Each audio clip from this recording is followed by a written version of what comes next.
Greetings. I'm Mindy Donner from Storytellers of San Diego. And this is our first Thursday submission in honor of our friends over at Eclipse Chocolate Bar and Bistro in South Park. They'll be open all through the holidays and they can't wait to have you come and sample some homemade chocolate and brunch and other delights. So they're open now for brunch Friday, Saturday, Sunday from 9 in the morning to 3:15. They're closed Monday and Tuesday, and it's a good thing to call for hours on other days. So tonight we're talking about reflections. All of us have reflections, and I think the autumnal season is the time in which to deeply reflect. At least it is for me. This is my season, the season in which I was born. This is a recent reflection, and I'm going to start us off tonight. It'll be followed by, and not this particular order, but David Schmidt, perhaps Jim Dykman, we don't know exactly, and Melanie Lococo and Marilyn McPhee. It'll be surprises. My story is called The Paperclip, or a brief study in international relations with two props.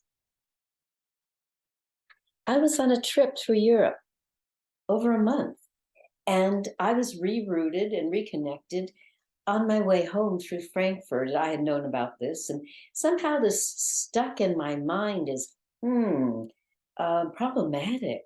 Why are we going to Frankfurt? It's out of the way. And well, I left Barcelona early in the morning, no hitches. And then in midair over Frankfurt or out of Frankfurt, about when we were to turn around to return to Frankfurt, the Lufthansa captain, who was very chill, said cheerfully, "Well, we've had problems with the landing gear and we've tucked it up now, but the compartment will not close. So we're turning and heading back to Frankfurt, and you might see something thrown out the window. Well, that's just fuel because we need to be lighter in order to land.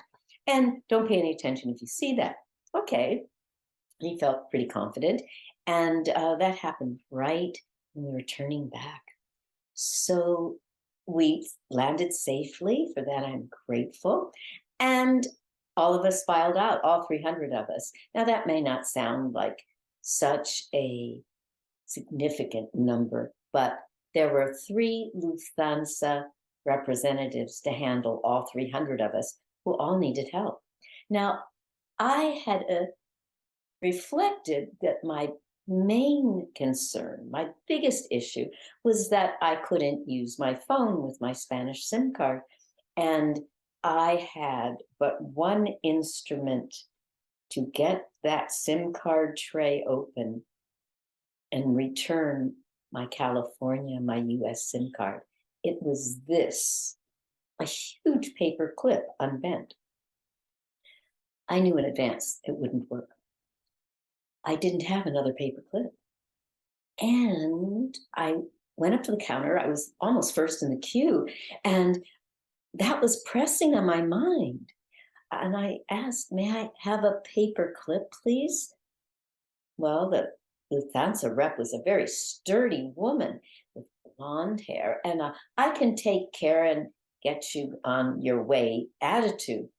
And she looked at me and she fished around in a drawer or two. "I have one paper clip." She was hesitant to give it to me. "Please give it back to me right away." I took it. I said, "Yes."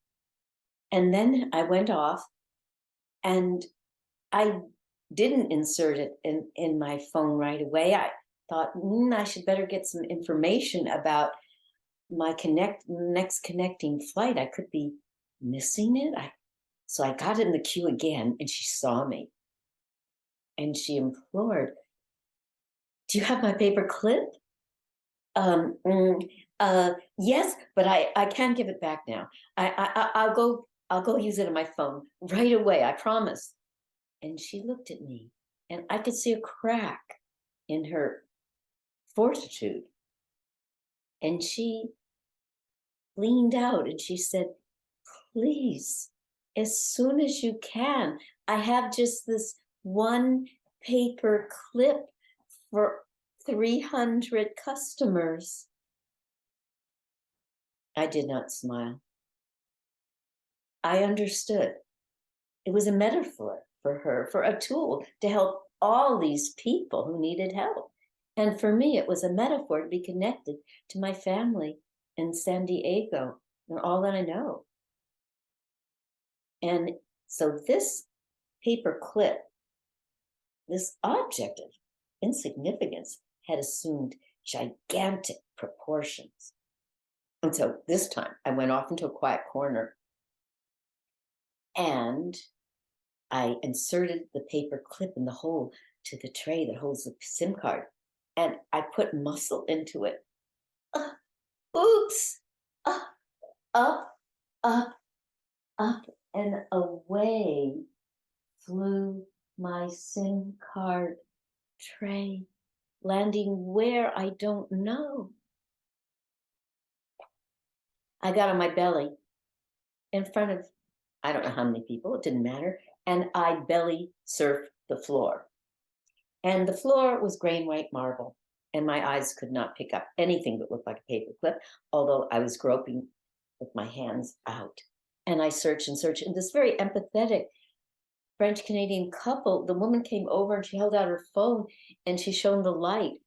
And then I looked up at her and I said, you know, it's not a problem with the light. It's my eyes can't pick up the tray on the gray and white floor. It's not really the lack of light. And so she wanted to help me. I know that.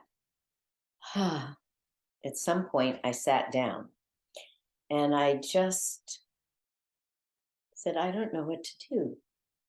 And worst case scenario really was my spouse would call Air Canada, or he'd go to pick me up and I just wasn't there. Then he would call Air Canada, who was responsible for these many connections.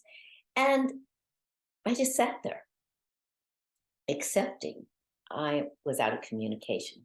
Now, in truth, I was out of communication many times during this trip. However, I knew that that was about to happen when it happened.